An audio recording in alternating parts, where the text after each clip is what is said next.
मुझे राज्यपाल के अभिभाषण पर बोलने का अवसर दिया, उसके लिए धन्यवाद।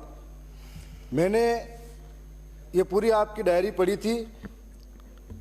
मुझे लगता है कि कहीं न कहीं आदिवासियों को लेकर दोनों ही सरकारों को सोचना चाहिए। मैं एक किसान का बेटा हूं, मैं न पक्ष की बुराई करूंगा न विपक्ष करूंगा।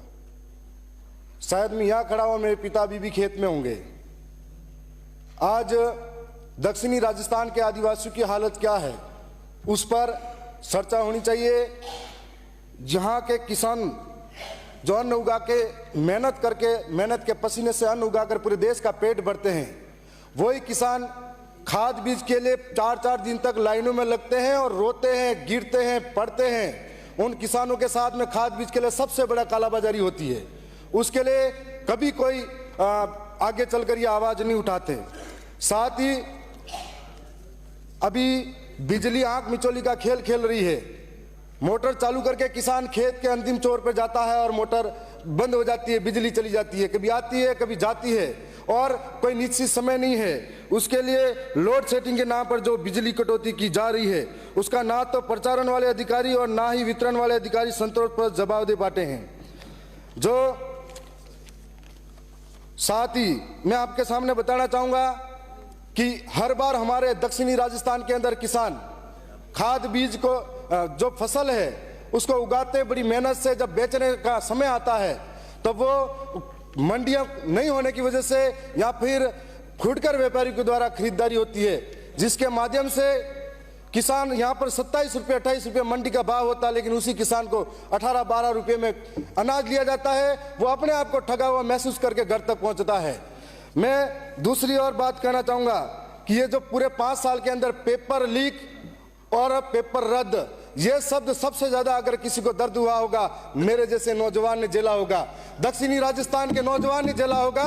हम लोग आज जोधपुर और जयपुर के अंदर कोचिंग करने आते हैं तो हमारी पीड़ा यह है कि हम लोग खेत गिरवे रख के आते हैं, माँ के गहने गिरवे रख के आते हैं और हम लोग यहाँ पर पढ़ने आते हैं, 3-3 महीने तैयारी करते हैं, ब्याज में पैसा लेकर आते हैं। जब हमारे लोगों के साथ में पेपर लीक या फिर पेपर रद्द होता है, तब हमको लगता है सीने पे कि सामने वाले का गला दबा दे या फिर उसकी गर्दन पकड़ ले। ऐसे लोगों के लिए फांसी का प्रावधान होना चाहिए। हमारे लोगों के आज भी खेत गिरवे पड़े हुए हैं। यह बात हम लोग कहना चाहते हैं कि आज ये सरकार से भी उम्मीद है कि आने वाले समय में पेपर लीक जैसा शब्द और पेपर रद्द जैसा शब्द हमारे सामने नहीं आए। मैं दक्षिणी राजस्थान के उस इलाके से आता हूं जहां पर विद्यालय तो हैं लेकिन स्टाफ की कमी है, बच्चे पढ़ाने वाला कोई नहीं है। हम लोग इस पीड़ा को समझते हैं कि वहां पर हम लोग मुकाबला करते हैं तो कैसे मुकाबला कर सकते हैं सीकर जयपुर जैसे सिटी में रहने वाले बच्चों का। माननीय अध्यक्ष महोदय, एक तरफ समाप्त करें।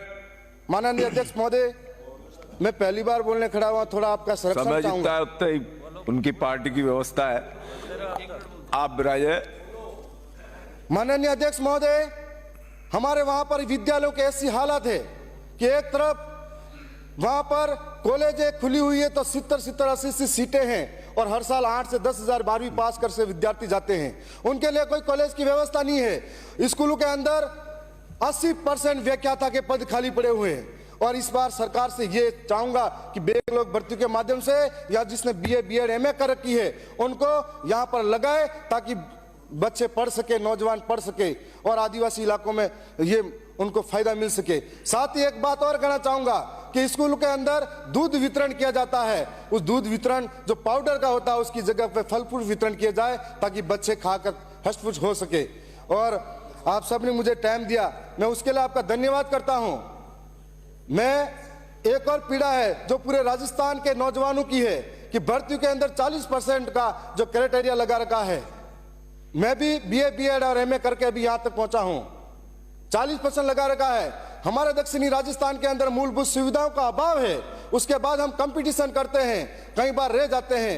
एक तरफ हमारा बच्चा, हमारा भाई सुबह उठकर गाय भैंसे या फिर घर का काम संभालकर स्कूल जाता है और दूसरी ओर वापिस आकर घर का काम संभालता है। दूसरी ओर अमीर और पैसे वालों का बच्चा सुबह उठकर काजू बादाम पिस्ते खाता है और सुबह उठकर काजू बादाम पिस्ते खाता है, कोचिंग जाता है, कोचिंग जाकर वापिस आता है,